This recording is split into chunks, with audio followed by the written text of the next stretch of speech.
Hello, my name is Ryan Mosser. That is one of my best friends, David Cahoon. And this is the Commissioner's Couch Fantasy Football Podcast. Welcome back, everyone. Not just to another Thursday, not just to another off-season episode, but to episodes, this actually, David, our episode 16 of our show totally.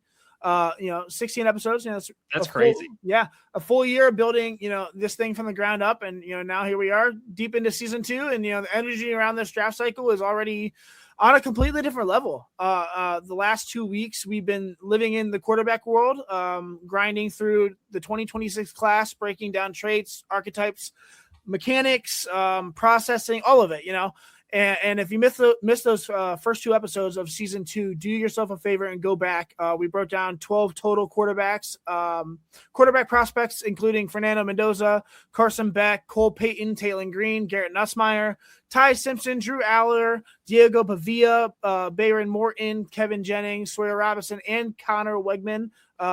Those shows lay the foundation for everything we're doing this offseason. My rubric, my grading scale, the philosophy, the structure, it all starts there. So go check those out. But today, this is where things get fun, Dave.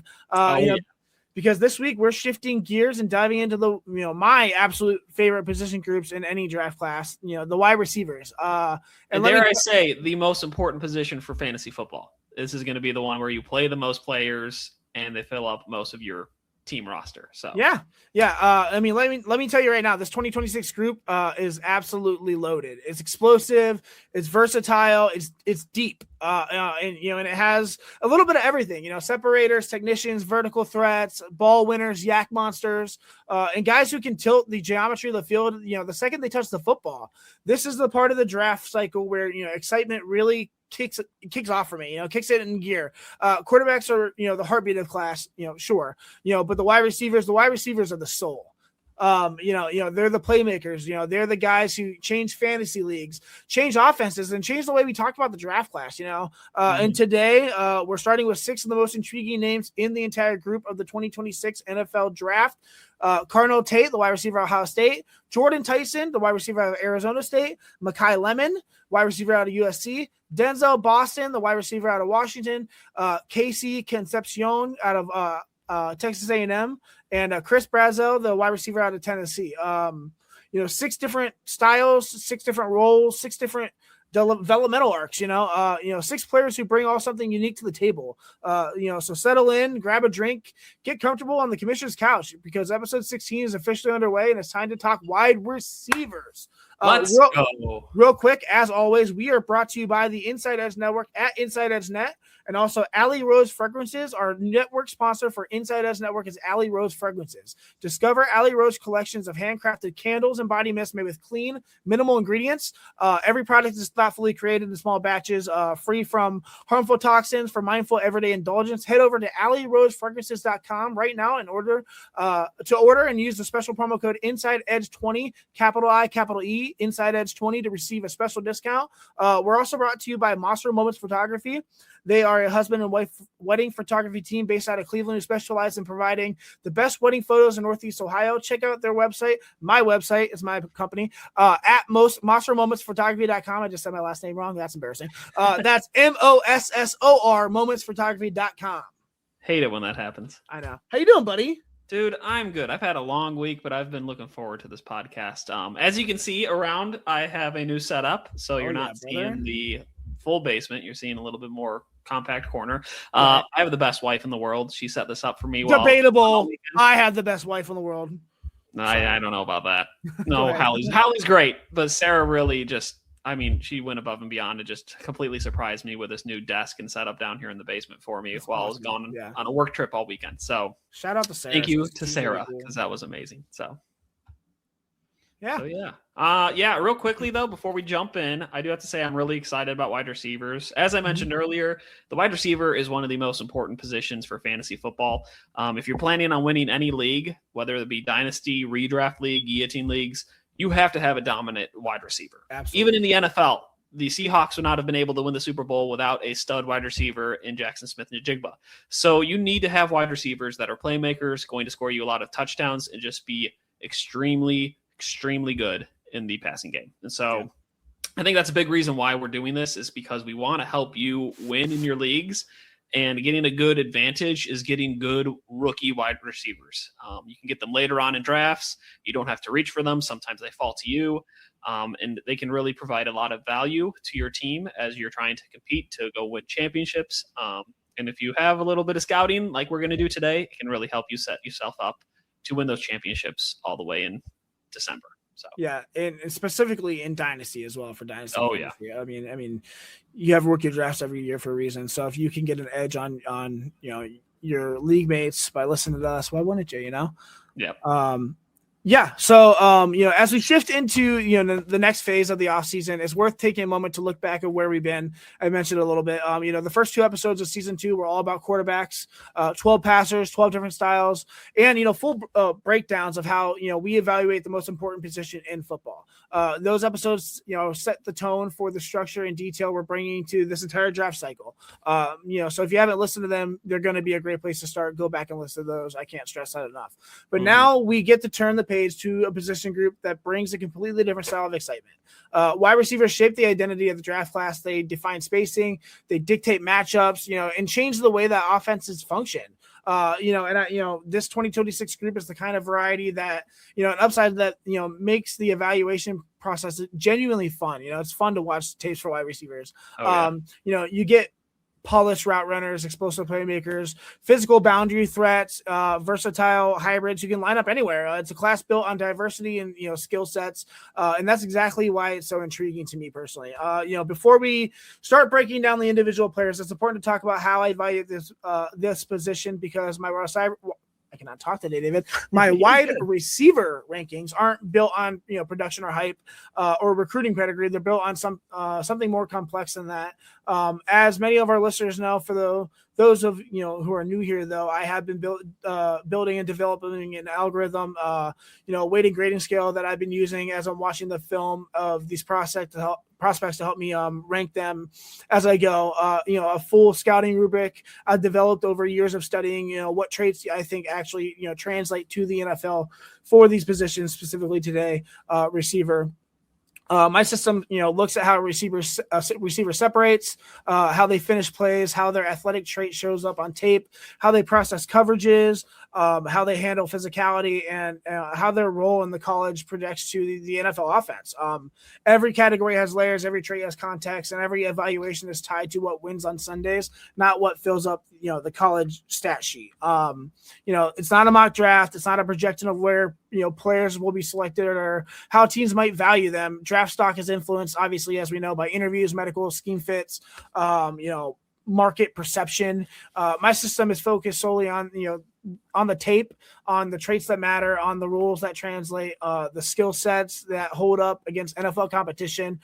Sometimes that lines up with consensus, sometimes it doesn't, and that's intentional. The goal isn't to echo the same rankings as everyone else. The goal is to build a consistent, repeatable process that identifies who can actually play in the next level. We also may sometimes refer to something as RAS. I don't think any of the receivers we covered today actually had an RAS. The guy who does the RAS, Kent Lee Platt, follow him at MathBomb on Twitter. Really great source for especially combine results. RAS is the relative athletic score. It's basically a composite metric that compares a player's athletic testing to decades of historical data at that specific position. So every player that he's got, a couple of thousand per position, he ranks them, where they stack up. So yeah, it's insane. It's a useful snapshot of how players measure up physically, but it's only as complete as the testing data available, which is important as well. Without a full verified, data set, no official RS score is generated. Like for Carnell Tate in for example, the absence of his RAS card, doesn't necessarily change anything because he didn't necessarily do a ton in the draft, the combine. His tape already shows exactly how athletic traits function in the real football situations. With that foundation in place, I think it's time to start, diving into these receivers, Dave. We're covering, like I said, today, 6 players, 6 different profiles, and we're going to bring something unique to this class. This is where the fun begins. So we will go ahead and start with our first receiver. Number 1, Carnell Tate. I love it. I love it, David. David made that. David made that. That was pretty cool. Thank you. Yeah. Carnell Tate, wide receiver out of Ohio State. He is my wide receiver 1 on my big board, and actually my 5th overall prospect total on my big board. 6'2", 195, the 4.53 40 time from the combine. I need a cough. Excuse me. I'm going to mute myself. Sorry about that. Measurables. Excuse me. Carnell Tate brings the kind of, frame and movement profile that fits, seamlessly in today's perimeter receiver roles. Roughly 6'2", around 195. Like I said, he'll have to put on a little muscle on his frame, but he still carries, a lean, efficient build that allows him to, glide through routes without wasting motion, I think. His arm length and wingspan give him a natural extension on vertical throws, and his hands are consistently strong and confident. Tate profiles as a modern Z who can shift over 2X alignments without losing any of the nuance or timing that makes his game work, I think. His style is built on smooth acceleration, controlled transitions, and a calm poise present at the catch point. As we know, Tate arrived at Ohio State with a level of polish rarely seen in first-year receivers, even in a room stacked with NFL talent. Obviously, he earned early trust by showing his maturity, his discipline, and a deep understanding of route craft. Brian Hartline's coaching influence is evident in every part of his game. There's the pacing, the body control, the attention to detail. Tate's rise wasn't about flash. It was about consistency. He absorbed coaching quickly, handled competition with professionalism, and steadily carved out a role in one of the most demanding receiver pipelines in the country. I think the most. Everything about his development points to a player who understands how to prepare and how to translate coaching into production. How he plays with a level of composure that stands out immediately, I think. His routes unfold with purpose. They're never rushed, never frantic. He maintains balance throughout every phase of every rep. He's a three level threat because he understands how to manipulate defenders without pacing, how to disguise his intentions and how to stay controlled through contact. His ball skills are natural and I think effortless as well. He tracks the ball with ease, adjusts late to avoid tipping defenders, and finishes plays with strong, steady hands, really strong, steady hands. Whether he's working, the sideline, attacking intermediate, middle, or stretching the field vertically, Tate brings a sense of reliability that quarterbacks gravitate towards. His separation ability, I think, comes from technique, not gimmicks. His release package is varied and efficient. His foot fire, glide releases, hesitation moves, all designed to keep defenders off balance without wasting steps.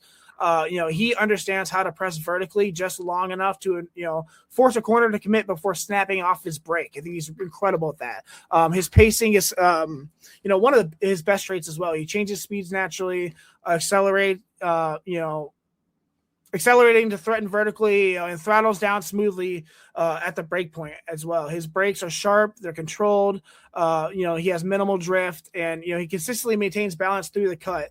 Against man, he wins with timing and precision. Against zone, he shows a strong feel for spacing, and he adjusts his depth to stay in rhythm with the quarterback. His ball skills are among the cleanest in the class as well. He extends to the football with confidence, rarely allowing it, to get into his body. His tracking ability is absolutely advanced as well. He locates the ball early, adjusts late, and maintains control throughout contact. He's comfortable in contested situations because he understands how, to frame, position his frame, how to shield defenders, and how to finish through physicality as well. Along the boundary, he shows excellent awareness, consistently getting his feet down and maintaining control. After the catch, he also transitions quick from a catch to a tuck to minimizing turnover risk by staying ready to absorb contact as well. He's definitely not a pure burner. We saw that in the combine, but his athleticism is functional and efficient. His strides are long and fluid. They allow him to build speed naturally, and he can stack defenders when he wins early on the route as well. His burst is smooth rather than explosive, but it's enough to gain leverage on short and intermediate routes. His short area quickness shows up on the top of routes where he can snap down and redirect without drifting. His body control is absolutely excellent. It's advanced. He adjusts mid-air. He maintains balance through his contact, and contorts his frame to secure difficult catches, as we've seen time and time again at Ohio State. Everything about his movement is controlled and coordinated. for the combine. His combine performance generated more conversation than it should have, I think. Largely, as we know, because of his 40-yard dash time that landed slower than some expected. But the reality, I think, is simple. Evaluating tape expected him to, nobody expected him to be a track star because of his tape. His game has never been built on pure straight line burst. What matters is how his speed plays within the structure of his routes. And, on film, he builds pace, he stacks defenders, and he threatens vertically because of timing, stride efficiency, and, pacing manipulation. His jumps and agility work was solid, aligned, with what he shows on tape. Smooth acceleration, coordinated movement, and, long body control. His on-field drills were clean, showcasing some of the balance and pacing that defined his game. Interviews went well, apparently, reportedly, with teams noting he is very mature, and he has a great understanding of route concepts, which I think, Brian Hartline is going to have every single dude in that receiver room ready to go when it comes to understanding the route concepts. He does not have an RAS, as I stated, because he did not do all the drills. I think he projects as a polished, reliable perimeter receiver who can step in the NFL offense early and contribute immediately. I think his game translates because it's built on traits that hold up against NFL competition. Like I said, pacing, body control, ball skills, advanced understanding of leverage. He fits cleanly into timing-based systems, layered route concepts, and offenses that value receivers who can win at all three levels. While he may not be the fastest guy on the field, definitely not in this class.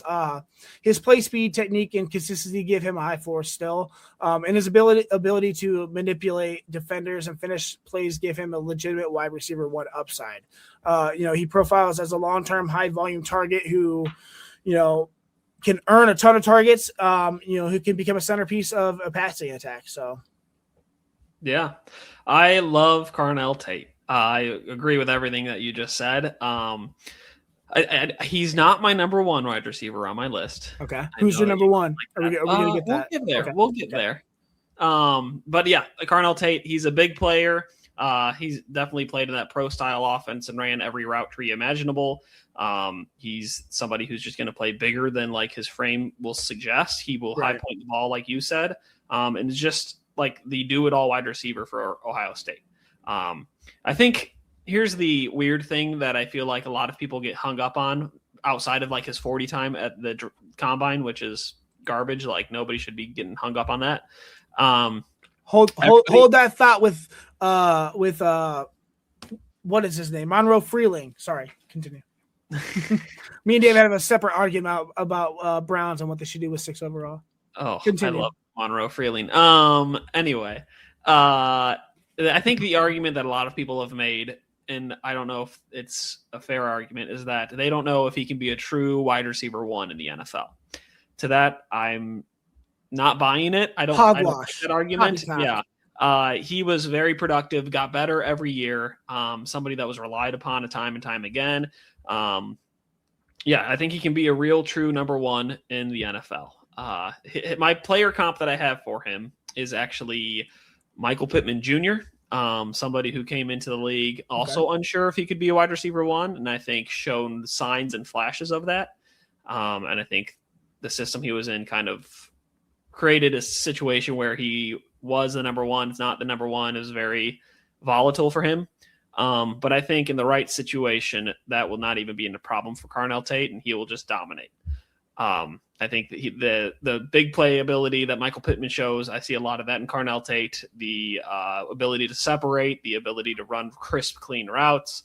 He kind of do it all. Will block, will chip, will get physical if he needs to. Like I see a lot of that in his game. And so the ideal landing spot, I think, for him for fantasy football is probably going to be something Mosser will either love or hate. I'm probably going to hate it. I can tell. Go ahead. Oh, we're going to see. My ideal landing spot for him is the Washington Commanders. I love it. I knew you were going to love it. I love it, actually. I knew it. So in that offense, you think they've got an aging Terry McLaurin, also from Ohio State. They have Jaden Daniels coming off of a brutal injury-ridden second season as a young quarterback. So there's going to want to get some more pass catchers and playmakers for him. Right. And if Carnell Tate is sitting there at number 7, and the Browns pass on him and the Giants pass on him, the Titans pass on him, like they should snag him up in an instant. That would be so dynamic for their passing game. It would be so dynamic for their young quarterback who's still developing and growing. And I think would be just be an immediate day one starter that would just help bolster that offense and make them contenders again.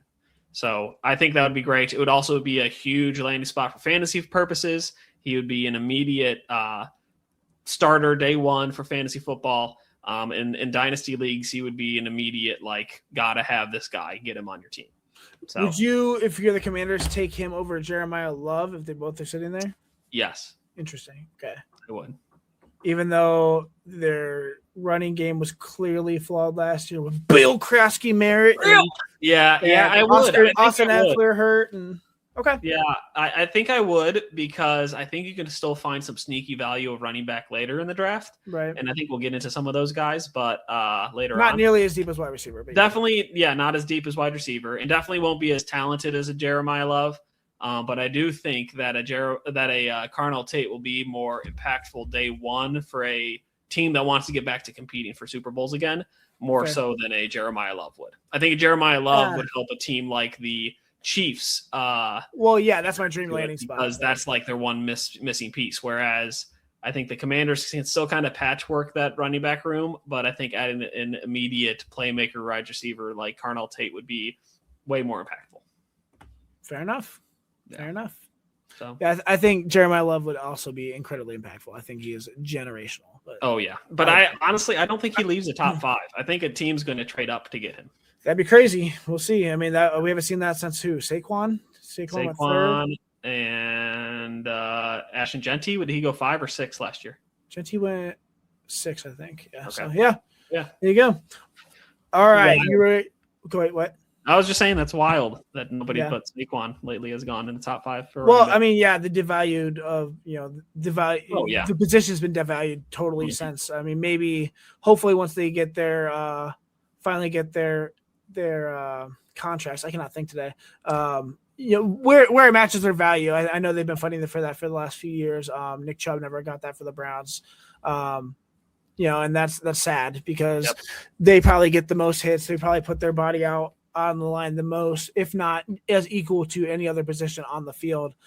So you want to see them fairly get compensated. But at least now, I mean, for the longest time, they were talking about, the running back position as a whole just dropping to the second round regardless. We saw that with Derrick Henry, and now it's nice to see that, teams are rolling back and getting those guys sooner because they deserve it. And I mean, especially with guys like, I think Jeremiah Love is much better than Genty, but nonetheless, these guys who are considered to be generational, or I mean, you can't say they're generational if there's one every year, but still, nonetheless, I'm glad they're getting their flowers and drafted higher in the draft. So no, I agree. Yeah.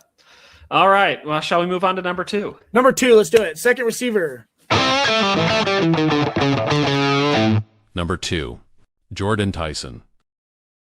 I love it. This is funny. Love it. Shout out to David for doing these transitions, by the way. Hey, thanks. And wide receiver, Arizona State. He's my wide receiver 2 on my big board. My 10th ranked prospect in my on my board right now. 6'2", 200 pounds. Projected mid 4.5 40s times. Jordan Tyson brings the frame and demeanor of a true bounty receiver to any NFL team. Roughly 6'2", 200 pounds, 205, as I said. He carries a sturdy, well-proportioned build that allows him to hold the line against physical corners. His arm length and wingspan give him a natural reach on vertical throws. His hands are steady and reliable. And I think that, he fits the mold of a modern X, someone who can line up on the boundary, win isolation routes, and handle the physical demands of playing outside as well. His game is rooted in timing, leverage manipulation, and veteran-like understanding of how to create workable throwing windows, I would say. His background, he started at Colorado. I mean, his journey has been defined by resilience. Obviously, flashed early at Colorado before sustaining the knee injury that cut short what looked like a breakout freshman season for him. His transfer to Arizona State gave him a fresh start, and he gradually rebuilt his confidence and form in a new system, working under coaches who emphasize detail, physicality, and route discipline. He sharpened his technique and expanded his understanding of how to attack coverages as well there. His growth reflects a player who studies the position, who absorbs coaching, and approaches the game with a professional mindset. By the time he hit the draft cycle, he had established himself as one of the most refined receivers in this class, I would say. He plays with a controlled, deliberate style that allows him to dictate the pace of the rep. He's not a receiver who relies on overwhelming athleticism. He wins with timing, precision, and advanced feel for leverage as well. His routes unfold with clarity. He understands how to set up defenders and how to disguise his intentions and how to stay balanced through transitions as well. His ball skills are a major strength. He tracks the ball naturally, adjusts late to avoid tipping defenders, just as Cardinal Tate did as well. And finishes plays with strong, confident hands as well. These top two guys are fantastic on the outside. Whether he's working the sideline, attacking intermediate middle, or settling into soft spots against zone, he brings a level of consistency that any quarterback can trust. His separation ability comes from craft. His release packages are varied and purposeful, I would say. He uses the same things, foot fire, jab stuff, all these guys off the line, the hesitation moves, stuff like that, to keep corners from landing, clean contact as well. He changes speed smoothly. He accelerates, to threaten vertically and throttles down when he needs to as well. And he's really controlled with his body. His ball skills are one of the defining elements of his profile. He extends to the football with confidence. His tracking ability is excellent as well. He locates the ball early. He can adjust. He maintains control through rough defenders as well. He's very physical. In contested situations, he used timing and position to win the catch point. Tyson's athleticism is effective and efficient, I would say. His burst is solid, allowing him to gain early leverage when paired with well-timed releases. His long speed is adequate, I think, to threaten vertically when he wins early in the route. And he has really efficient strides as well that can help him maintain separation. His body control, like I said, is a standout trait specifically. He adjusts mid-air just like Carnell Tate did as well. He can contort his frame. He's just a big body, man. His combine, I think, is unusual experience, I would say. He chose not to participate in any athletic testing due to lingering hamstring injuries, usually with knee injuries that he sustained his freshman year. Usually, as you're recovering, you'll probably have a hamstring injury on that same side just because you're trying to compensate a little bit. So he's dealing with that as well, which meant no 40-yard dash, obviously. He didn't jump. He didn't do agility work. So he doesn't have RIS as well. But he did do bench press. Did you hear about this, David? I did, yeah. I was going to talk about it. Yeah, well, I'm going to. He only made history, which I think is really interesting. He put up 26 reps, just one shy of the all-time record for the position of wide receiver at the combine. That performance reinforced what shows up on tape. Dude is strong, he's competitive, and he's physically prepared for bounce, which I think is really important. Interviews were mixed publicly due to off-field questions, obviously. Both teams reportedly appreciated his honesty and accountability. None of the combine noise changes what I see on his film. He is a polished, reliable, technically advanced receiver with a translatable game to the NFL. He projects as a steady, dependable boundary receiver who can step in the NFL offense early and contribute right away. I think his game does translate to the NFL nicely. He's got great attention to detail on routes. He's got fantastic ball skills. Like I said, he can manipulate leverage really well as well. He cleanly fits into timing-based systems, offenses that value receivers who can win without needing to manufacture touches. His floor is that of a reliable wide receiver 2, can handle volume and, function as a chain mover. His ceiling is of a true wide receiver 1, though, in a system that emphasizes precision and timing. I think his polish, his toughness, his versatility make him one of the safest and most translatable receivers in this class. In terms of his injury history, the injury history is one thing that it gets brought up, obviously, and rightfully so, fair to acknowledge it. Like I said, he tore his ACL, MCL, and PCL in Colorado in 2022 during his freshman breakout season. Then he sustained the hamstring injury in 2023 after transferring to Arizona State. It limited his availability and explosiveness. Obviously, it was considered one of those soft tissue follow-up injuries to the ACL recovery window. Not to mention, he was still fully recovering from the ACL injury in 2023. 2024, then he suffered a collarbone injury, which caused him to miss college football playoffs. That was the year with Cam Scadaboo when he went mad and yeah. In his college career, despite his bad injuries, though, he still played in 33 games. He's had 158 catches for 2,282 yards and 22 touchdowns, 14.4 yards per catch. So yes, we should acknowledge his injury history. It would be irresponsible not to, but when you watch how he plays now, it's hard to find signs that those setbacks have taken anything away from his game. Specifically, if anything, he looks sharper and more intentional because of what he's been through. He competes with real toughness. He handles physical corners without flinching. He carries himself like someone who's had to earn every step of his development, and I think that's important. For me, the injuries aren't necessarily a reason to hesitate. I think they're more of a part of what really has shaped him and into a mature, detail-oriented receiver who already plays with professional mindset. So. Yeah, no, I agree with everything that you said. And I was going to bring up that bench press record almost setting. Crazy. Talk about how tough that is. But also, I think with that, too, it brings up, I think, clearly just how mentally tough and how mentally focused he is as a player.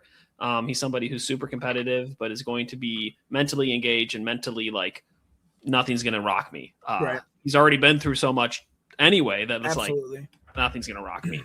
And so I think that mental toughness is really, really important when you're thinking about him as a player overall, too. He's elusive in the route running. You talked about him being able to disguise what route he's running and get behind coverages. There was a clip that I saw, I think, 2 days ago when I was getting ready for this, where he was running a comeback and he was just riding behind the corner's back the whole time, just hiding in the blind spot. Hit the brakes, turned around, wide open, created 20 yards of space. Beautiful little things like that just show up constantly in his film and is just sneakily good. He's very agile. I agree the injury concerns are something to be mindful of. Sure. I don't know if that's necessarily what should be the main focus of him as a player and a prospect. I think he's been mentally tough enough to overcome a lot of those. I don't see it showing up, especially in this last year of his film. And I think that he's definitely going to be a wide receiver one in the NFL. He's my number one on my wide receiver board. I think he has the highest ceiling of a player of this year's wide receiver draft, but maybe not the highest floor. I think that would probably go to Carnell Tate. And so when you're looking at drafting for fantasy football or even in the NFL draft, I don't know if you want to just go based off of safety or what has the highest floor. I think you want to go for what has the most potential. And I think a player like Jordan Tyson can really, really be an impact player for a fantasy team that's trying to develop and grow. And in the right landing spot, he could be a day one player. Agreed. So the comp that I have for him is a little old school, but I think it suits him so well. And that's Larry Fitzgerald. You talk about somebody who's mentally tough, somebody who's really good at sneakily running and getting open in coverages, reading those zone coverages and getting open, sneakily agile. Like when you think of Larry, you don't think of somebody who's going to juke you out of your shoes, but somebody who's going to run really crisp, clean routes to create that separation. And I think that shows up a lot in Jordan's tape. So my ideal landing spot for him is actually the Cleveland Browns. I would love to see him come to Cleveland. I think our offense has honestly never had a weapon like him on our team. Going back all the way back to 1990. Josh Gordon was good. I don't know if generational. Josh Gordon was generational. Back-to-back over 200-yard games. NFL record. Get out of here. He like the weed too much. He likes smoking the weed. I think he would be a day one impact player for offense like the Cleveland Browns, who's clearly needing some help at the wide receiver position. And would you, if you're the Browns, take him at 6? That's a great question. Or would you trade back and hopefully he's there? So that's the thing. I think I would trade back, hope that he's there. I also think there's a chance he could show up at 24. That's insane.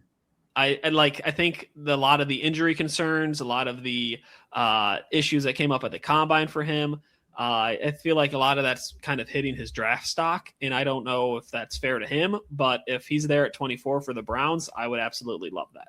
Well, yeah, I think everyone would be. Yes. And so I think there is a little bit of dip in his draft stock value right now, and I'm sure that'll probably go back up. I hate the combine just because, I mean, realistically, you already know what you have in a prospect with the tape. And man, I love you with the Monroe Freeling thing. Like this guy should be a early second round, maybe late first round offensive tackle, and you want to take him at 6 because of the combine. I'm gonna take that. I don't know. I agree with you. The combine can get blown out of proportion, but I really like Monroe Freeling's tape, and there's not a lot of stud left tackles specifically in this draft, and so reach for one. I would be fine with that. No, all right. Forget it. We're not here to talk about offensive linemen, David. You're right. We're talking about wide receivers. So Jordan Tyson, draft him. He would be an immediate day one starter for your fantasy team, regardless of what league you're in. So definitely keep him on your radar. Yeah. All right. Let's move on to the receiver 3. Number 3. Number 3, Mekhi Lemon. I like the different guitar riff every single time, too. Thank you. Hilarious. I was trying to mix it up. All right, Mekhi Lemon, wide receiver out of USC. He's my wide receiver 3 on my board. He's my 32nd overall prospect on my big board currently. 5'11", 185, projected mid 4.5 40 time as well.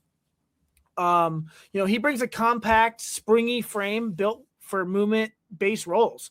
Like I said, 5'11", 185. He fits the profile of a modern slot Z hybrid who wins with suddenness. I had a list there. Balance and the ability to manipulate space.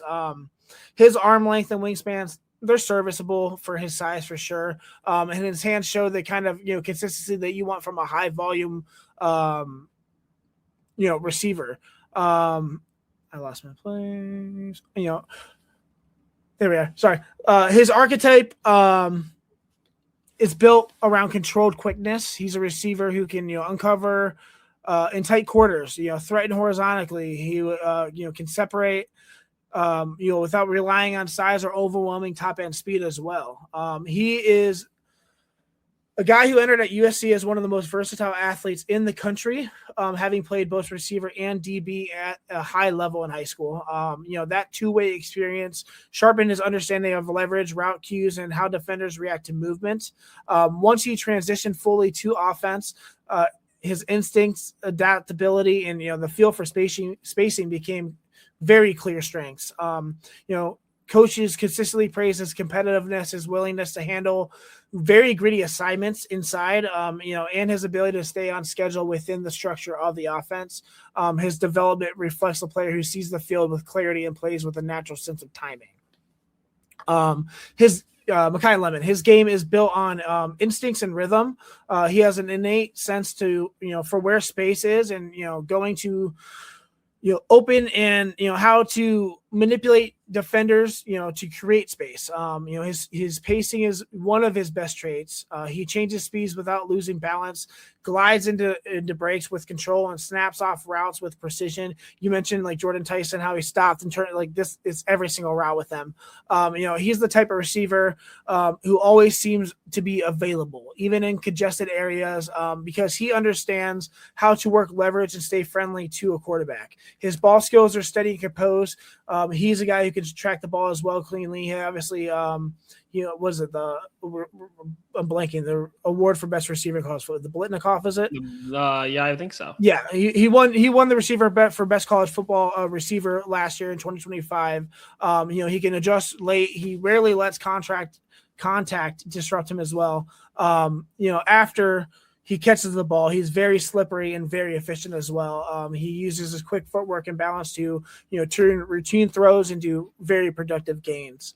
I think he separates through craft and timing personally. His release package is built on quick, efficient footwork that keeps defenders from landing clean contact on him.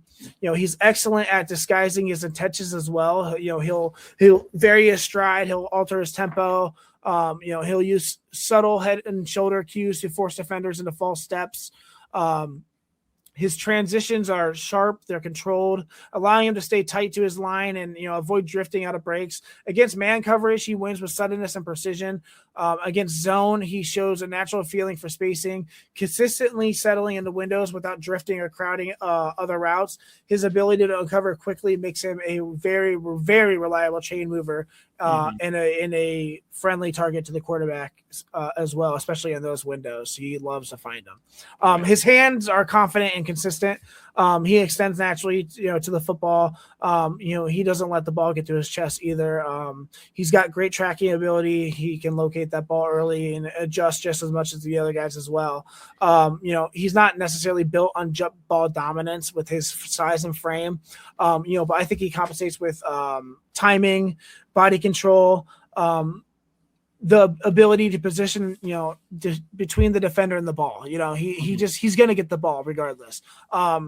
Along the boundary, he shows disciplined footwork and awareness. After the catch, he transitions quickly into a runner, and he can protect the ball, staying balanced through contact as well. I think his athleticism shows up in short areas. His burst is sharp. That allows him to win early in routes and gain leverage incredibly quickly. His long speed is adequate, but his ability to build pace and accelerate out of breaks gives him more vertical utility than his size would suggest. I would say his agility is a clear strength. He can redirect without losing balance and maintain speed through tight transitions. His body control is absolutely excellent. He can adjust midair. He can maintain structure through many different complex route paths as well. He's definitely not a pure speed threat, but he's efficient, he's coordinated, and he is consistently effective. His combine performance was a mixed bag. His on-field drills reflected exactly what we saw on tape. But where several teams reportedly came away concerned with him is how he handled certain questions at the combine. Those reports created noise. They don't necessarily change, the reality of his tape on the field for his value, but he definitely came out of the combine as somebody who seemed difficult in interviews, and that's not necessarily a good thing if you're trying to have a good impression on NFL teams. His projection, he projects as a versatile last year. Yeah, right. His projection, I think he projects as a versatile, high usage hybrid receiver who can thrive in modern spacing based offenses. His ability to separate quickly, adjust on the fly, and uncover in tight areas make him a natural fit for timing driven passing games. Early in his career, he should function as a reliable slot option with the flexibility to rotate to Z and attack intermediate areas. His instincts, his balance, his competitive edge give him the strong floor, while his multi-alignment value and his yard after catch ability provide very, very meaningful upside in the NFL. With the right offensive structure, Lemon has the potential to become a feature weapon who consistently moves the change and creates matchup problems for defenses. So. Yeah, I agree with everything that you said. I think his quick release and his ability to accelerate is really what stands out on his tape. I think that's what really has created so much separation for him, and ability to catch the ball on those quick releases, those quick slants, those quick curls, those quick posts, stuff like that. And his ability to run after the catches also really stands out too. He somehow looks like a Jerome Bettis, but playing wide receiver. Like, I don't know how to describe it. It's like he looks like a bowling ball and looks really impossible to tackle once he gets going, but is not the fastest guy in the world, is not the biggest guy in the world, but just looks hard to bring down. I think that's a really cool thing that is a little unique, I feel like, in the wide receiver world right now. I think the biggest question mark for him right now, and you kind of talked about this when it came to interviews with other teams at the combine and even like interviews with the media, he kind of seems like a little bit of a head case. Yeah, but that comes with the position too. So honestly, yes, but I don't know. He just seemed to come off a little bit like, oh, is this guy gonna like crash out on us at some point during a game? I don't know. Right. And so I think that's kind of a little worrisome. It might be hitting his stock for a little bit. But the talent is clearly there. The ability to separate and accelerate and stop on a dime is definitely there. Yeah. And the ability to break tackles and be difficult to bring down is clear. So with that, I put my player comp for him as Jarvis Landry, actually. Somebody who's also really good at releases, really good in those short, intermediate routes. That's the word I was looking for. And then also somebody who is a little bit difficult to bring down, is really tough. I think the ideal landing spot for him, both with just culture, but also for fantasy football wise, would be the Pittsburgh Steelers. Obviously they have DK Metcalf as their wide receiver 1, but if you can bring in somebody like a Makai Lemon to kind of be that quick, more intermediate short route person that can catch the ball and move the chains for them, I think that would be really ideal for that offense, and really ideal for Makai Lemon as well as a landing spot. I also feel like he kind of fits in that culture of wide receivers with head cases. You talk about Chase Claypool, yep. Antonio Brown, even Emmanuel Sanders back in the day. Like, they've had all these wide receivers who seem to crash out at some point in the NFL. And so I think that they could be a really good fit, and he could have a really solid career in there at the Pittsburgh Steelers. But you just got to watch and see how that head of his stays on. And if they can like keep his head on straight and keep him engaged, and maybe he moves on like a George Pickens does eventually in the NFL. But I think the talent's clearly George there. Pickens. Another head case, right? On the Steelers. On the Steelers. Yes. And so I think that would be an ideal landing spot for both like culture, but also fantasy, because they need somebody to help that wide receiver room. Yeah. I would hate it as a Browns fan, but fantasy wise, I think it would be a good landing spot. Yeah. We got to separate our fandom in the NFL with fantasy though. So that's true.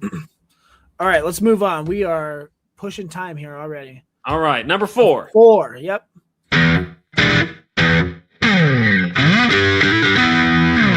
Number 4, Denzel Boston. I love it. I do too. I think it's great. Yes, Denzel Boston, wide receiver out of Washington. My wide receiver 6, my 36 overall prospects, 6'3", 208 pounds, projected mid 4.40 time. Yeah, Denzel Boston brings the kind of frame that immediately signals perimeter upside. Like I said, 6'3", 208. He has long arms. He has a wide catch radius. He has the type of stride length that naturally stretches defenses vertically for sure. His build fits modern ZX hybrid mold. A boundary receiver who can stretch the field, uncover on deep intermediate concepts, and finish plays above the rim as well.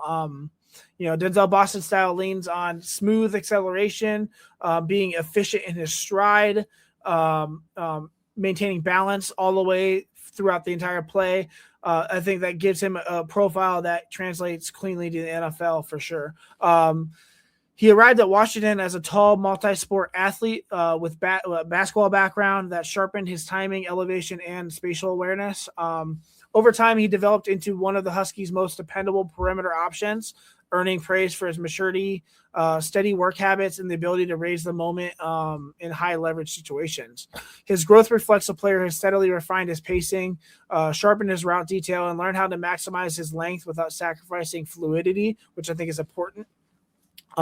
His coaches consistently highlight his, calm demeanor, reliability, things like that, traits that, show up repeatedly on film as well. He plays with a smooth gliding style that makes everything look controlled and intentional. He builds speed gradually but effectively. He has got long strides that eat cushion and force corners into recovery mode pretty quick. He's got a great ability to track the football. It's one of his defining traits. He locates it early. He can adjust. He can finish, within or outside of his framework with ease. And he, when he wins early in the route, he can stack defenders cleanly and becomes a trustworthy target for quarterbacks, specifically on deep and intermediate concepts. His game is rooted in pacing and timing, And understanding how to use his size to create separation without relying on twitch or jitter and just going up and getting that ball. He separates through rhythm and stride manipulation. His release package is functional, I noticed, not flashy, but effective because he understands how to stay patient, avoid giving defenders a clean strike point, I think.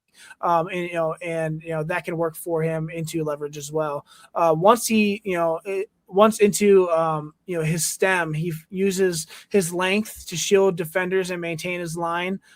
His pacing is a strength. He subtly varies his strides to keep corners guessing and creates lane separation by accelerating at the right moment. For a taller receiver, he transitions through breaks with surprising control, I would say. He sinks just enough to stay efficient without losing speed. Against zone, he shows a strong sense of spacing, consistently presents a large quarterback-friendly target as well.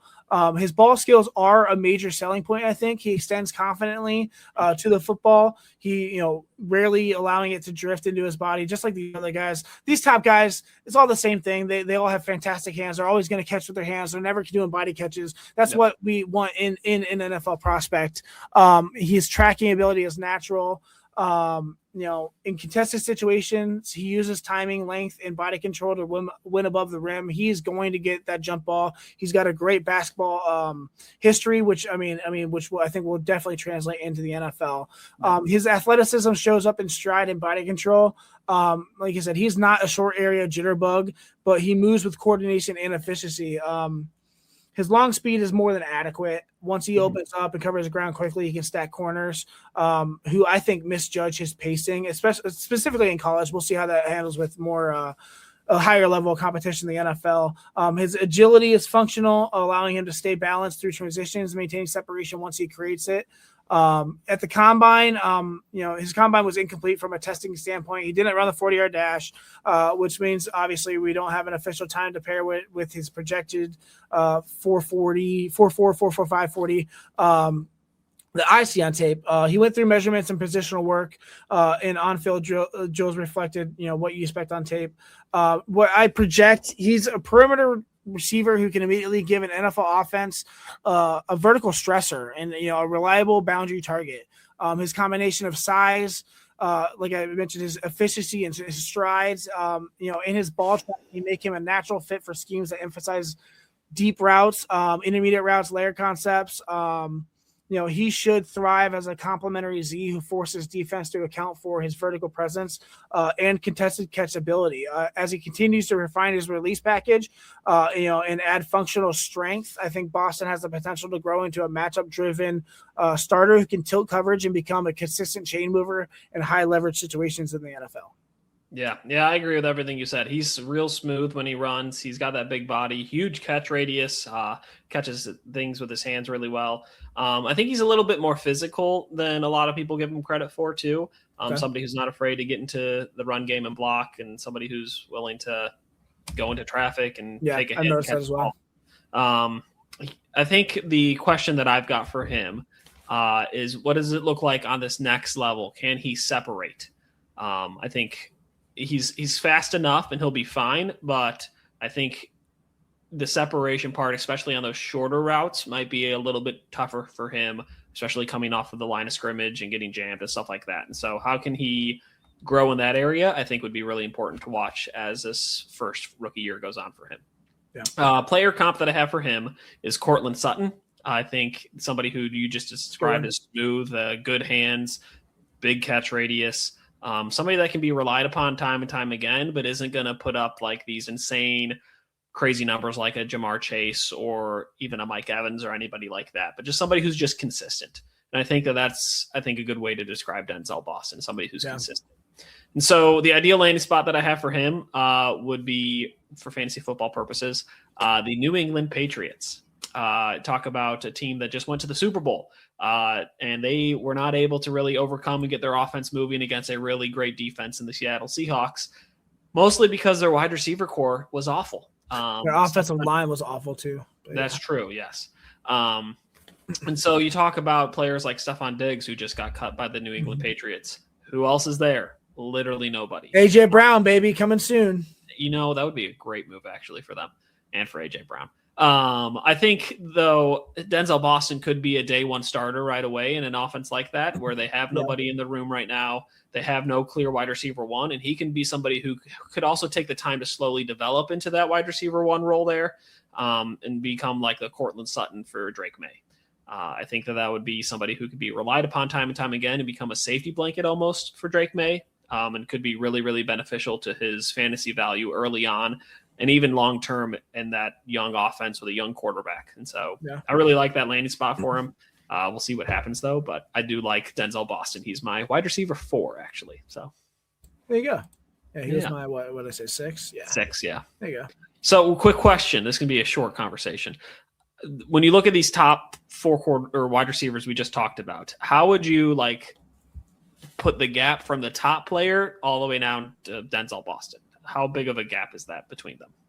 I mean, there's obviously a tier break after Mekhi Lemon, I think. Mm-hmm. I think Boston is probably one of the top features in that second tier of receivers. I mean, there's a lot of rumors that some of the late teams in the first round are going to be looking for a receiver. Yeah. You think Boston, you think KC Concepcion, you think Chris Brazzell, you think Omar Cooper, Elijah Sarah. There's a lot of names there. I mean, Jacoby Lane. There's a ton of names there. I don't think maybe one more escape and get. I think Tate, Tyson, and Lemon are all 3 first-round picks. I think. Agreed. Yeah, I'd be incredibly surprised if not. I think Boston could be early to mid-second round, but that's toss-up. I think the second tier is much tighter as well with some of these guys. Agreed, so it's we'll find out. But I think there's going to be probably 6 or 7 receivers taken second round, early third round. So absolutely. Day 2 will be busy for a receiver for sure. Yeah. I think I agree with that. I think that there is a gap between the top and the second tier. Yeah. I would also kind of put Mekhi Lemon also on his own tier. He should be in tier 1, but I don't know if he's necessarily to the same category as a Jordan Tyson or Carnell Tate just yet. I think you're just comparing the type of receiver as well. Maybe. It all depends on fit. I mean, obviously, in NFL offenses, the outside receiver is the more valuable receiver. The slot guy not necessarily isn't the featured role, but I mean, he can be a wide receiver 1. There's comps like Amon-Ra St. Brown, Deebo Samuel, 2 different guys, similar play style as well, who can play out the slot. I mean, if he becomes one of those guys, he's a top 5 receiver any given year, given obviously injuries with Deebo. But ceiling wise, ARSB is not a bad comp. So not bad at all. Yeah. All right, number 5. Let's do it. Number 5. KC Concepcion. Oh, he pronounced it right. Wow. He did. I know. Wow. KC Concepcion, wide receiver, Texas A&M. My wide receiver 8, my 41st overall prospect on my my big board, 5'11", 190, projected mid 4.5s, 40 as well. KC Concepcion profiles as a modern hybrid receiver who can live in the slot, bump out to Z, and move pre-snap without tipping the play. 5'11", 190. He's built compactly enough to handle traffic inside, but still carries enough density to survive contact on the perimeter. His frame and style, fit the space manipulator, archetype more than a classic boundary alpha. He's the guy who you use to stress rules, not just run go balls. The way he sinks, the way he redirects, and accelerates make him a natural fit for spacing based, motion heavy offenses that want their slot to be a true focal point, not just a check down. He doesn't just show up on as a plug and play slot. He's built this profile over time, I would say. He broke out early in the ACC at NC State. Shout out to my C2C league where I've had him for a few years on college fantasy football. I love KC Concepcion. I've had him on my team for years. Maybe we'll get into those one day for C2Cs. But nonetheless, he took on a bigger stage when he moved from over to Texas A&M from NC State, and he never looked out of place. And that's important. That multi-stop journey plus his background as a high school quarterback and multi-position athlete shows up in how he sees the field, how he understands coverage structure, route timing, and how his routes, fit the bigger picture, I'd say. His coaches have raved about his willingness to take over and take on, whatever role is needed. If they want him to be the motion guy, he's the motion guy. The slot volume target, you got it. Gadget touches, red zone option.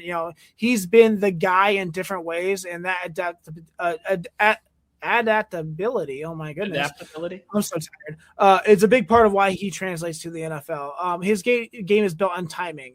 It's built on feel, the ability to consistently shake loose. He's not winning because he's the biggest or the fastest. He's winning because defenders rarely get a clean beat on him, I would say. He changes pace mid-route, alters his stride length, uses subtle head and shoulder fakes to tilt leverage before snapping out of breaks, just like Mekhi Lemon. A lot of these slot guys, real jukey, real quick. Not me. That was so slow. When the quarterback needs someone to uncover late, in the down, he's that outlet that, has a knack for flashing open right as the play is about to die and, making that play, becoming a reliable slot option. He's comfortable working underneath on crossers, on option routes, and then, turning those short throws into chain moving gains. With the ball in the air, he is composed. He can track it cleanly. He's not a jump ball specialist, but he doesn't have to be. He wins by getting there first. He can position his body very well, split the defender in the ball just as Mekhi Lemon could. And he's got really good hands too, very strong hands. After the catch, he's a decisive one cut. He can get vertical. He can squeeze every yard out of every single every single rep. And I think that's important. There's very little wasted motion when he plays. When you're looking for, a how-to clinic on creating space without elite size, his tape is a good place to start. His release game is built on quick, efficient feet, and an absolute clear plan. He knows what he's going to do every single time. Against soft, or off coverage, he'll jab, he'll hesitate, or tempo his release just enough to force the corner to declare, then slip into the blind spot right at the last second and make a play. He doesn't need a ton of runway to win either. His short area quickness lets him win the first two steps of route and immediately put the defender in recovery mode as well. His hands are a strength, I would say. He extends the ball. He can pluck it away from his frame just as the other guys. He's got really good hands. I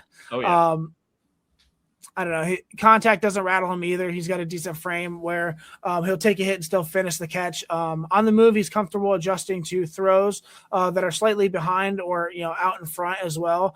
He does a nice job of protecting himself while still finishing those kind of plays. The boundary, he's more precise than flashy. His footwork is great. He knows where he needs to be every single time. He's going to position himself between the ball and the defender. On tape, he wins in short area juice and fluid movement more than raw long speed. His first step is lively, and he gets into routes with urgency. In tight spaces, he can stop, he can start, he can redirect without losing his base, which is exactly what you want in a hybrid, slot Z hybrid player. He's flexible through his hips and torso, which show up when he's has to bend routes, adjust to off-target throws as well, or just slip through contact. He's not the kind of athlete who's going to win or wow you with straight line attack time, but he's every bit of his movement skill shows up in football situations. His release, his breaks, his scramble drills, and that yards after catch is awesome as well. At the combine, he showed up. The combine with the same confidence polish that he puts on tape on the field portion, of this week that reflected that as well. He went through the positional drills and looked exactly the player you expect. He didn't complete everything, so obviously he doesn't have an RAS as well. I did want to mention, one of the most meaningful moments of the week came during his media session specifically. Yep. See that? You did see it? Okay. Yeah, I did. yeah, he opened up about his lifelong speech impediment, and the way that he addressed it, resonated with a lot of people. He didn't hide from it. He didn't try to gloss over it. He owned it. He talked about how it shaped him and how he's learned to work through it and how he's never stopped him from, competing at the highest level. And, that honestly earned him a lot of respect throughout the NFL community. And it gave, teams a clear look at his maturity and self-awareness that he brings to the table. I think that is an important note as well. Yeah. In terms of his processing, you can feel the quarterback background and how he plays. He understands where the voids are, how rotational changes, his route, and when to adjust depth to stay in phase with the quarterback. In option-based concepts, he consistently makes right choices. Sit versus zone, continue versus man, break away from leverage instead of running himself into coverage. When the play breaks down, he doesn't wander either. He works into straight lines. He'll find grass. He's going to find the hole. He's going to give the quarterback a clean, defined throw every single time. He's looking to get open, and he is shifty enough to do it. From an alignment standpoint, he's a coordinator's toy box. Slot, Z, reduce splits, motion across the formation. He's comfortable doing it all. You can build RPOs, choice routes, jet motion, traditional route concepts around him without asking him to be something he's not. That versatility is a big, big part of his value. For a receiver who's not built like a classic outside enforcer, Casey Concepcion plays with the real edge. He's willing to, go over the middle. He doesn't flinch at contact. He'll fight for extra yards after the catch. As a blocker, he's engaged. He'll square up. He's got his hands aside. He stays attached long enough, to spring a teammate. He's not going to ragdoll corners by any means, but he's absolutely not a liability in the run game, which is another part of his game that's awesome. I think there's also a clear chip on the shoulder vibe in how he plays. He carries himself like someone who's heard, every size and speed critique, and has decided to answer it with consistency and effort. That shows up in high leverage moments, third downs, red zone, scramble situations, where he repeatedly finds ways to become available. I think Casey Concepcion projects as a day one contributor in the NFL offense that values spacing, timing, and multi-alignment usage. Early in his career, he profiles as a high-volume slot Z hybrid who can keep drives alive, function as a motion stressor, and give a quarterback a reliable answer when the first read isn't there. As his route pacing continues to sharpen and he adds a bit more functional strength, he has the upside to become one of those, glue receivers who quietly racks up targets and becomes indispensable, to the structure of an offense in the NFL. He's not the prototype boundary alpha, and that's fine. His value is in, how many problems he can solve. Separation, versatility, reliability, and yards after catch specifically. In a league that's increasingly about creating space and punishing coverage, rules, Casey Concepcion fits exactly where the game is going, I think. Yeah, I agree. I love Casey Concepcion's game. I think he looks very smooth, agile, fast. You mentioned his footwork is elite. I think he's probably the best route runner in this draft class for wide receivers. One of them for sure. And I think it showed up in the gauntlet drill on the combine. I don't know if you saw any highlights of that, but he really crushed that drill. And he's just somebody who's great in open space. And so I think he's going to be, as you said, a coordinator's like dream chess piece to use. Get him in open space and watch him make people miss. And so my comp that I have for him is Emmanuel Sanders, going back to the Steelers, I guess. But somebody who has that elite footwork, can really thrive well after the catch in open space, and somebody who has really strong hands and a good route runner. And so my ideal landing spot for him is somewhere later in the first round, but the San Francisco 49ers. That'd be crazy, yeah. Yeah, I think that team used to have a lot of weapons 2-3 years ago. Now they're kind of at a shortage. All they've got is Christian McCaffrey and a beat-up George Kittle. The Ricky Pearsall pick from a few years back has not panned out as anybody thought it would. The Brandon Ayuk situation seems to be up in the air and nobody knows what's happening. Is he going to continue playing in the league at all? What's happening? I have no clue. And so I think they're going to need somebody like a Casey Concepcion to come in, be a team player, be somebody who's going to be coachable, somebody who's going to do whatever Kyle Shanahan asks of him, and just be a chess piece for them again. I think he could be really, really dynamic in both the short, intermediate, and deep passing game, but also somebody that does the screens and end arounds. When you get the ball in his hands, he is electric. And so I think that would be an ideal landing spot for him. I like it, actually. Yeah. Yeah. Look at that. I like it. Wow. All right. Last but not least, number 6. Number 6, Chris Brazel. That was a crazy one. All right. How to keep you awake, all right? Is that how you pronounce his last name? Brazel? I believe so. I've been calling it Brazel forever. I'm so bad at these. I'm so bad at it, especially these offensive linemen. Do you know how long it took me to pronounce Francis Magnet? Maui Noah? I'm messing up now. Maui Noah. There's not even an N in his name, bro. There's not. But what the hell? Nonetheless, all right, Chris Brazel. The second wide receiver out of Tennessee. My wide receiver 7.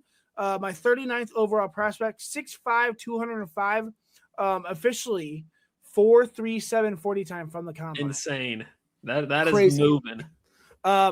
Chris Brazel projects as a prototype boundary frame with rare height, 6'5", and he's lean, efficient, 205 pounds, build that allows him to cover ground with ease. His arm and wingspan give him a naturally expanded strike zone, and his hands are strong enough to consistently win outside of his frame for sure. He fits the mold of a vertical X or a field stretching Z, long gliding receiver who forces defenses to defend deep third and create matchup problems simply by stepping onto the field. His movement style is built around stride length, pacing, and body control rather than a lot of suddenness or twitch. He began his career at Tulane, where his size and vertical skill set immediately stood out in a run-heavy offense. His transfer to Tennessee placed him in a more aggressive passing environment, and that's where his game really opened up. The increased volume of downhill opportunities showcases his ability to track the ball, win above the rim, and threaten defenses vertically, especially with that speed, which I was not expecting at 4.37. That's insane, dude. That is. Coaches on both stops consistently praised his maturity, his willingness to work, and his ability to handle the physical demands of playing outside as well. His development across 2 programs reflect a player who has steadily sharpened his pacing and has improved timing and has learned to maximize his length without sacrificing a lot of his fluidness. He plays with a smooth, controlled glide that makes size even more difficult to handle. 6'5", guys, runs a 4.37. What? He builds speed gradually, but effectively. He has very long strides. I don't even know if I can say it anymore. According to my film, that he built it gradually, but he's fast. He's way faster than I projected, way faster than I saw on tape. Obviously, running a 40 in a gym without pads and stuff is different, but he is faster than I thought. What separates him from other tall receivers is how composed he is on the boundary. He's great with leverage. He's very patient and uses his very tall frame to maintain his line when the smaller corners try to disrupt him. He also played basketball, and that background shows up. The way he elevates, the way he jumps, the way he controls his body and contested situations. His separation profile is built on stride manipulation and physical control. He's got a functional and efficient release package. He uses his length to keep defenders off of him, off his chest, and he likes to initiate contact on his terms. He's pretty physical. Against soft press, he'll glide into space and force corners to declare leverage. Against firmer jabs, he can take that strike, and he's looking to reset his path and try to run through somebody while staying balanced. He shines in his ball skills and finishing. He can attack the ball very strongly. He has got really good hands. He's got great tracking ability. That speed is going to be incredible in the NFL for vertical threat as well. His athleticism is built around speed, his efficiency in his stride, his body control. His official 4.37 40-yard dash obviously confirms what shows up on most of his tape. Once he opens up, he can run past quarters and threaten in a vertical way that few receivers his size can. At the combine, he was absolutely one of the biggest risers. Like I said, 4.37 40-yard dash, turn heads immediately. Not just because let me slow down. Not just because he's fast, but because he's fast for a receiver who's at 6'5". That time validated the long speed he shows on film and cemented him as one of the most intriguing vertical threats in this class. His on-field drills reflect the same traits. He's got smooth acceleration, great tracking, the ability to stay coordinated through movement patterns that often expose taller receivers. Didn't really affect him too much. He did not log that complete testing profile. He did not, so we don't have an RAS. We'll get into RASs more when we go into running backs probably. But he projects as a perimeter weapon who can immediately influence how defenses align. His size, his ball skills, and his verified speed, not to mention his long speed, make him a natural fit for offensives that want to stretch the field, isolate any receiver on the boundary. He's going to be that guy and create incredible vertical stress as well.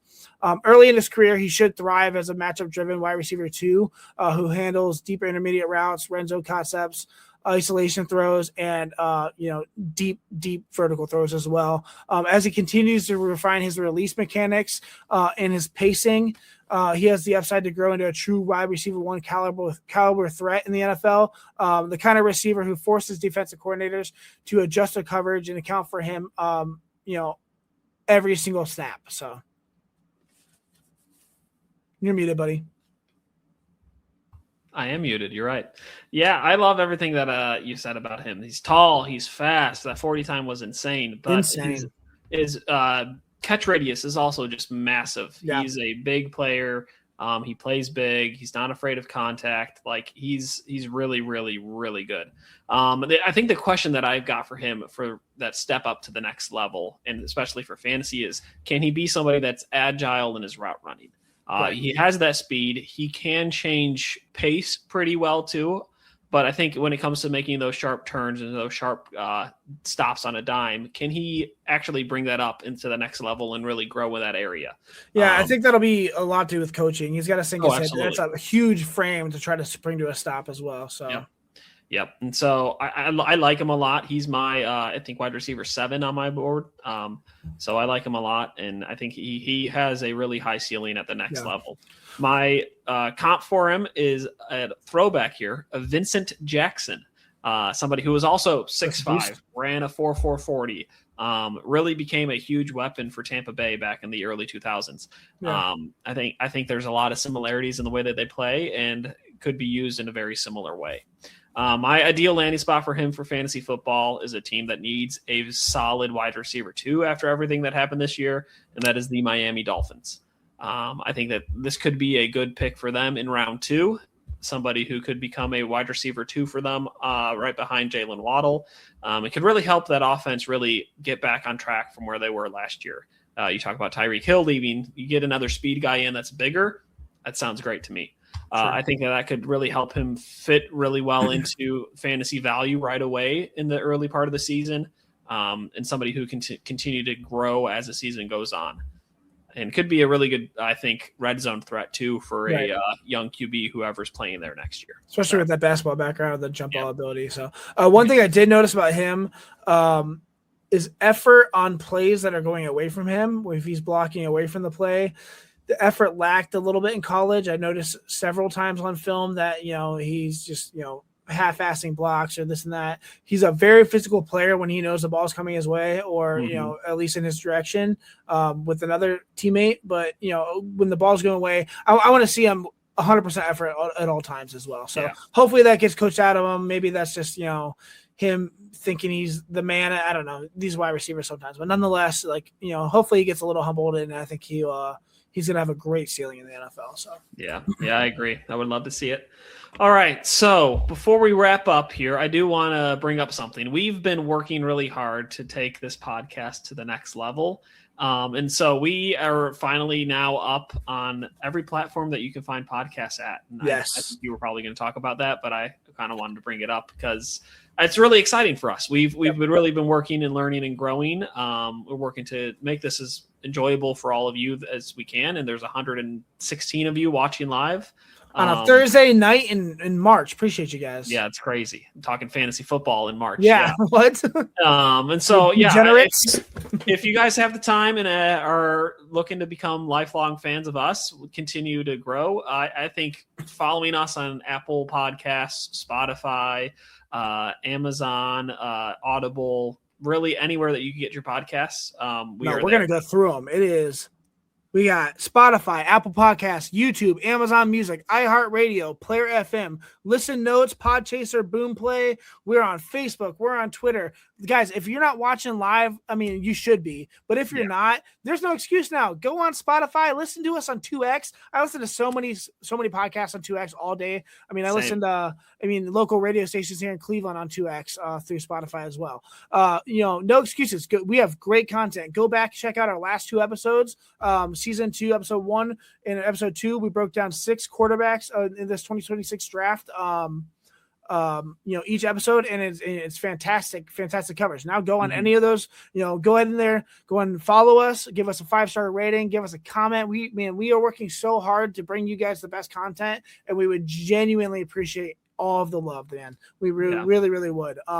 And I will say this is a great time to get in, because this is kind of like the ground floor, grassroots time to get in. We have a lot of things planned for this summer. We want to do some mock drafts. We want to do some guillotine leagues with some of our fans. And so you're in now. Might as well just embrace it and join us for the fun ride, because it's going to be awesome. Yeah, for sure. All right. Once again, real quick, I wanted to bring out our ads real quick. We are brought to you by Inside Edge Network at Inside Edge Net. Also, Alley Rose Fragrances. Our network sponsor for the Inside Edge Network is Alley Rose Fragrances. Discover Alley Rose collection of handcrafted candles and body mist made with clean, minimal ingredients. Every product is thoughtfully created in small batches, free from harmful toxins. For mindful everyday indulgence, head over to AlleyRoseFragrances.com right now to order and use the special promo code InsideEdge20, capital I, capital E, InsideEdge20 to receive special discount. Also, we are brought to you by MasteroMomentsPhotography.com. They're a husband and wife wedding photography team based in Cleveland who specialize in providing the best wedding photos in Northeast Ohio. Check out the website at MasteroMomentsPhotography.com. That's MOSSOR, MomentsPhotography.com. All right, that's going to bring week 3, episode 2, our 16th official episode, to a close here on the Commissioner's Couch. Tonight felt different, David, in the best way possible. Stepping out of the quarterback world and into, the wide receiver class opened up an entirely new lane for us. And you can feel it in the flow of the show. The detail, the nuance, the conversations around archetypes, roles, translatable traits. This is exactly why we built this platform. This is why, we do the work. Wide receiver is one of the most diverse, layered, and, scheme-dependent positions in football. Breaking these prospects down, forces you to think about the game in a deeper way. It's not just, who's fast or, who's tall. It's pacing, it's leverage, processing, alignment, versatility, ball skills, and how all that fits into what NFL teams actually run on Sundays. And the fact that so many of you tune in every week and go through this process with us to learn, to challenge, to debate, to grow, that's what makes it so special. The last 2 episodes, we've had over 500 views, which is awesome. 119 live views right now. We're that's going to double or triple here just because we're not, our fans aren't watching live doesn't mean they don't enjoy our content. We're really incredibly grateful. We're building something real here. This is not a hot take culture, not surface level draft talk. This is a system, a standard, a place where the work matters and the detail actually means something. And every single week, more and more of you are showing up, you're interacting, supporting, and helping us push this thing forward. We see it, we appreciate it, and we're going to keep matching that energy every single Thursday live at 7:00. A huge thank you to my co-host David Cahoon. Follow him at Twitter, on Twitter at David Cahoon 24. My name is Ryan Mosser. You can follow me on Twitter at DynastyCLE. Make sure you're following the show on all platforms, please. At Commish Couch, and of course, support the network, that makes all this possible. The Inside Edge Network as well. Follow them everywhere at Inside Edge Net. You're already watching us on the Inside Edge Network, some of you. So just go ahead and hit the like button. Please go on our Twitter. We have our link there, and that is connected to our Twitter. There you will find every single streaming platform we are on. Please go to that. please click whatever you're on and just follow us. Give us a good rating. We would so greatly appreciate it. Push notifications, anything. We would greatly appreciate it. Next Thursday, we're going to keep the wide receiver train rolling. Another 6 prospects. We're going to go over Barian Brown, the wide receiver at LSU, Jacoby Lane out of USC, Zachariah Branch out of Georgia, Elijah Surratt out of Indiana, Chris Bell out of Louisville, and Omar Cooper out of Indiana. This class is loaded, and we're going to keep, peeling back the layers until, we understand every single angle of it. Season 2 of the Commissioner Couch is moving. The couch is alive, and, we're nowhere near the ceiling of what the show is going to become, but we're going to get there real soon. Thank you guys so much, and we will see you next Thursday live at 7 on the Commissioner's Couch podcast. And now I got to click end stream.